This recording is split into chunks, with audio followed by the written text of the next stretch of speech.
பாஜகவிற்கு ஆதரவு கொடுத்து கொண்டிருப்பவர்கள் எல்லாம் விட்டு விலகுகிற சூழல் நேர்ந்திருக்கிறது. இது எந்த மாநிலத்தில் நடந்திருக்கிறது? அது சார்ந்த முழு விபரமும் 50 எம்எல்ஏக்கள் அந்த கட்சியை விட்டு விலகுவதற்காக திடீர் சந்திப்பு நடத்தியிருக்கிறார்கள். இது சார்ந்த முழு விபரத்தை தான் இன்னைக்கு வீடியோல பார்க்க இருக்கிறோம். வாங்க வீடியோக்குள்ள போலாம்.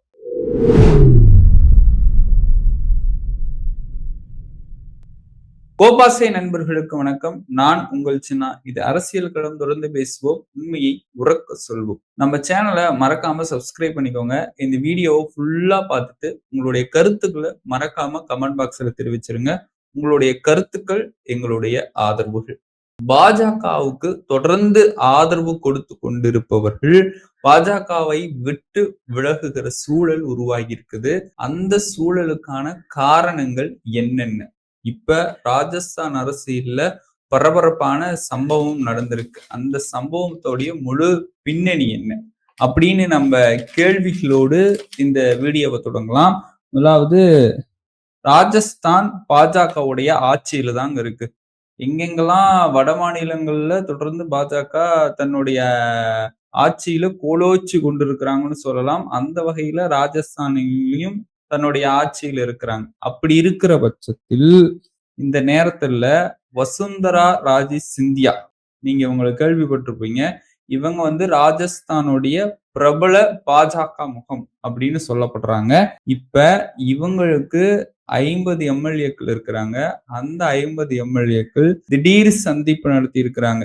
ஏன் அந்த திடீர் சந்திப்பு அப்படின்னு பார்த்தோம்னா, வசுந்தரா ராஜி சிந்தியா அங்க இருக்கக்கூடிய எதிர்கட்சிகளோட பேசுறதாகவும், அவங்களுடைய எம்எல்ஏக்கள் எதிர்கட்சிகளோட பேசுறதாகவும் பாஜக தலைமைக்கு தகவல் போயிருக்கு.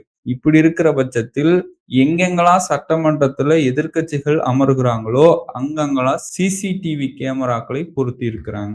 பொருத்தி வசுந்தரா ராஜி சிந்தியாவும் அவங்களுடைய எம்எல்ஏக்களும் எதிர்கட்சிகள்கிட்ட பேசுறாங்களா அப்படின்னு உளவு பார்ப்பதற்காக இந்த நடவடிக்கையை பாஜக எடுத்திருக்கு. ஏன் இந்த உளவு பார்க்கிற வேலையை தொடர்ந்து பாஜக பாக்குறாங்க? ஏன் பாக்குறாங்க? தன்னுடைய கட்சியில இருக்கிறவங்க விலகிடுவாங்களோ, தாங்கிட்ட இருக்கக்கூடிய விஷயங்கள் எல்லாம் எதிர்கட்சிகள்கிட்ட சொல்லிடுவாங்களோ அப்படிங்கிற ஒரு பயம் பாஜகவிற்கு ஏற்பட்டிருக்கிறது. இதற்கு முன்னாடியே நீங்களே கேள்விப்பட்டிருப்பீங்க. மோடி அவர்கள் வெளிநாடுல இருந்து பெகாகஸ் அப்படிங்கிற ஒரு கருவியை வாங்கி தன்னுடைய கட்சியை மட்டும் இல்லாம எதிர்கட்சிகளையும் உளவு பார்த்த விஷயம் எல்லாம் நீங்க அறிந்ததுதான். இப்ப வசுந்தரா ராஜி சிந்தியா அவர்களை உளவு பார்க்கிறார்களா? அதனாலதான் திடீர் கூட்டம் அவங்க நடத்தி நாங்கள் பாஜகவுக்கு ஆதரவு கொடுத்து கொண்டிருந்தோம், அந்த ஆதரவை திடீர்னு வாபஸ் பெற போவதா செய்திகள் கசிந்து கொண்டிருக்கிறது. வசுந்தரா ராஜி சிந்தியா இவங்களெல்லாம் இதுக்கு முன்னாடி முரளி மனோகர் ஜோஷி, வாஜ்பாய், எல்கே அத்வானி இவங்களெல்லாம் பாஜக உடைய மிகப்பெரிய தலைவர்கள். இவர்களுக்கு இணையாக வசுந்தரா ராஜி சிந்தியாவும் போற்றப்பட்டாங்க அப்போ ஒரு காலத்துல எல்லாம். அப்படி சொல்லப்பட்டிருந்த வசுந்தரா ராஜி சிந்தியா மோடியும் அமித்ஷாவும் வந்த பிறகு ஓரங்கட்டப்பட்டிருக்கிறாங்க. மோடியும் அமித்ஷாவும் அவங்களை எப்படி மேம்படுத்திக்கலாம், அரசியல் களத்துல மக்கள் மத்தியில அவங்களுக்கான எப்படி பிம்பத்தை நம்ம ஏற்படுத்திக்கலாம் அப்படிங்கிற ஒரு முக்கியமான விடயத்துல இருந்ததுனால இவங்கள ஓரங்கட்டப்பட்டிருக்கிறாங்க அப்படிங்கிற மாதிரி சொல்றாங்க. ஆனா இவர் மன்னர் வாரிசுல இருந்து வந்தவர், மதுராவ் சிந்தியாவுடைய உறவினர் வேற. அப்படி இருக்கக்கூடிய தருணத்துல 50 எம்எல்ஏக்களும் ரகசிய சந்திப்பு. ராஜஸ்தான் சட்டமன்றத்துக்குள்ள சிசிடிவி வேட பொருத்தி இருக்கிறாங்க.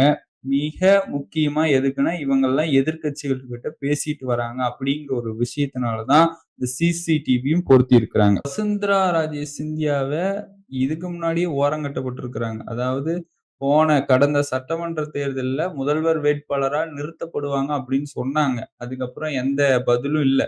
இவங்களுடைய ஒரு ஜூனியர் ஒருத்தர் தான் முதல்வர் வேட்பாளரா இருந்து இப்ப பாஜக தலைமையை தாங்கிட்டு இருக்கிறாங்க எங்க ராஜஸ்தான்ல. ஆனா எப்படி எல்கே அத்வானி எப்படி ஓரங்கட்டப்பட்டாரோ அதே மாதிரிதான் வசுந்தரா ராஜே சிந்தியாவையும் ஓரங்கட்டப்பட்டு இருக்கிறாங்கிறது தான் உண்மையான செய்தி. இப்ப வசுந்தரா ராஜே சிந்தியாவுக்கு ஆதரவு உள்ள எம்எல்ஏக்களுக்கும் சீட்டு தரல, இவங்களுக்குமே சீட்டு தரல அப்படின்னு ஏற்கனவே ராஜஸ்தான்ல போராட்டம் வெடித்தது. மோடி அவர்களோட பொம்மை, அமித்ஷா அவர்களோட பொம்மை எல்லாம் எரிக்கப்பட்டன. அப்படியான போராட்டம் எல்லாம் நடைபெற்றிருக்கு. இதிலிருந்து என்ன தெரிகிறதுன்னா, நம்பிக்கை துரோகம். அதாவது பாஜக யார் யார் மீதெல்லாம் தோள் மீது ஏறி வராங்களோ, அவங்களுக்கு எந்த விஷயத்தையும் செய்யறது இல்லங்கிறது நல்லா தெரியுது. ஏன்னா என்டிஏ கூட்டணியில இருக்கக்கூடியவங்க ஒவ்வொருத்தரும் விலகி, அங்க நம்பிக்கை துரோகம் தலைவிரித்தாடுது அப்படிங்கிற பதிவுகள் எல்லாம் போட்டிருந்தாங்க. இதெல்லாம் நம்ம அறிந்ததுதான். இப்ப என்ன நடந்திருக்கு? ராஜஸ்தான்ல இந்த மாதிரியான அரசியல்ல ஒரு பரபரப்பான சம்பவம் நடந்திருக்கு.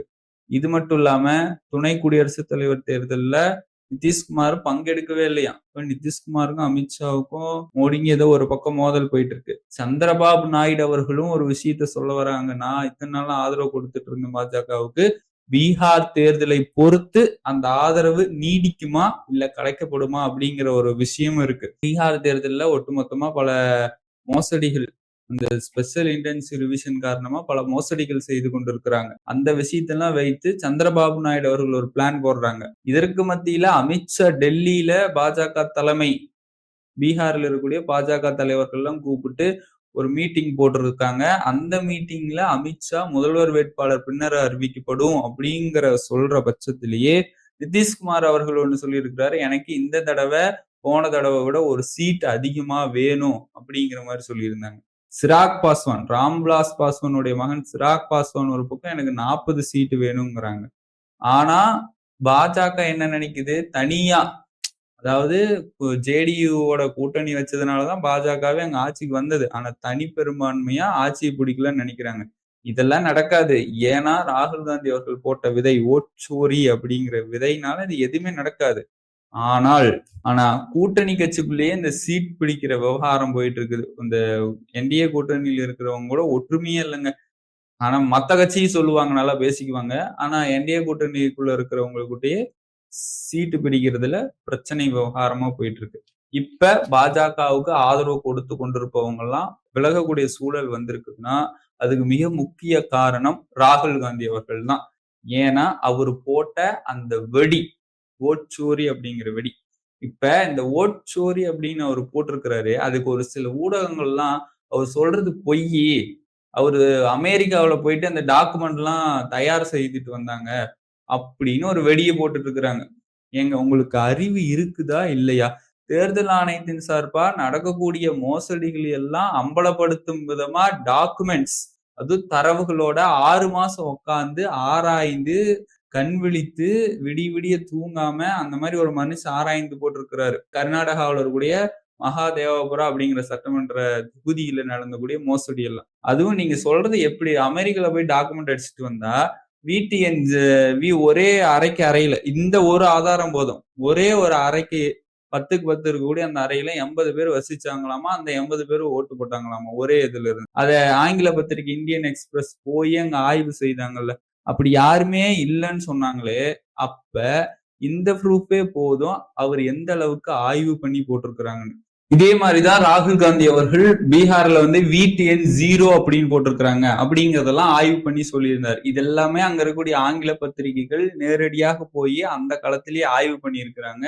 பண்ணினதுல பல தரவுகள் எல்லாமே ராகுல் காந்தி அவர்கள் சொல்லக்கூடிய விஷயம் உண்மை என தேர்தல் ஆணையத்துல இந்த மாதிரியான மோசடி நடைபெற்றிருக்கிறதுங்கிறத ஆய்வுபூர்வமா ஆங்கில பத்திரிகைகள் எல்லாம் அம்பலப்படுத்தி இருந்தாங்க. ஆனா ஒரு சில மீடியாக்கள், சங்கி மீடியா, கோடி மீடியாஸ், அந்த மீடியாஸ் எல்லாம் எதை பத்தி போடுறாங்க? ராகுல் காந்தி சொல்றது பொய், போய் டாக்குமெண்ட் அச்சடிச்சுட்டு வந்தாரு. ஏங்க இவரு மாதிரியா, மோடி அவர்கள் மாதிரியா டாக்குமெண்ட் பொய்யா அச்சடிச்சுட்டு வந்தாங்க? என்ன, நான் டிகிரி படிச்சேன், இங்க ஒண்ணு சொல்றாரு, அங்க ஒண்ணு சொல்லி இருக்கிறாரு. அந்த ஃபாண்ட் மாஸ்டர் ஆஃப் ஆர்ட்ஸ்ங்கிற ஃபாண்டே 1992ல தான் வந்துச்சு. ஆனா அதுக்கு முன்னாடி அவரு மாஸ்டர் முடிச்சிட்டுன்னு சொன்னாங்க. அப்ப சங்கிங்க வந்து பொய்யான தகவலை பரப்பி கொண்டு ராகுல் காந்தி அவர்கள் உண்மைக்கு புறமா ஒரு விஷயமும் சொல்லல. உண்மையான விடயங்களை பரப்பி கொண்டுட்டு இருக்கிறாரு.